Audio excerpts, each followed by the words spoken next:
Now, if we think about the impact of those large-scale changes on individuals, then we have to think, what were the means by which those high-level changes, changes in church and state, changes in church structure, changes in theology, actually came to bear on the 3 or 4 million individuals living in Tudor England? And we can identify a number of forces for change. So the personnel of the clergy changed, and in particular their education changed, and what changed that was changes in the universities.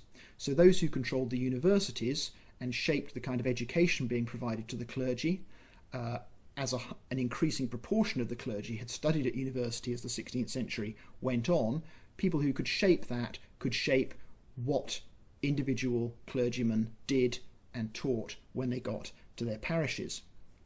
Preaching was seen by those who wanted a more Protestant church as the main means to convey the Christian message. And so the nature and the quantity of preaching was a very important issue. Also important as the century went on was cheap print, because the printing industry was expanding all the time, literacy was increasing in the later 16th century, and there was a great boom in the production of cheap religious literature. Another thing which the Elizabethan clergy thought was very important was catechizing. So this was teaching people, particularly young people, religious knowledge through set forms of question and answer literature. And it's been calculated that there were very, very large volumes of catechetical literature, pamphlets with religious teaching in to be learnt on a question and answer basis, going around in Elizabethan England. And the impact of all those different means of conveying religious ideas to people was also conditioned by who the people were to whom they were being conveyed, because we have to remember that with a rapidly increasing population in Elizabeth's reign in particular, there were very large numbers of young people around.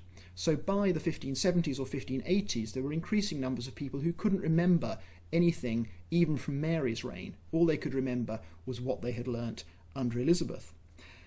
And all those changes put together suggest that the key period for the impact of the Reformation is the 1570s and 1580s. That's the first period when you have very large numbers of preaching clergy, you have lots of cheap Protestant literature available, you have a major effort at catechizing, and you have lots of young people who don't keep thinking, I wish it was still Henry VIII's reign, or I wish it was still Queen Mary's reign. The impact on individuals was obviously most variable at the theological level. If you still had bishops, that affected everybody in the country, whoever they were and wherever they were.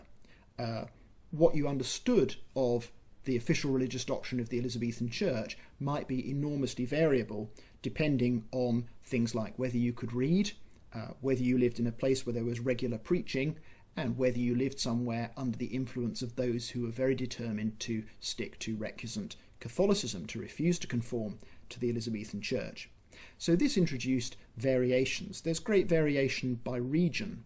From Henry VIII's reign onwards, London was a great centre of Protestant preaching, and other centres developed in the southeast and East Anglia long before they did in the north of England or the west. So religious change in terms of mass adherence to new Protestant ideas moved much faster in the south and east than it did in the north and west.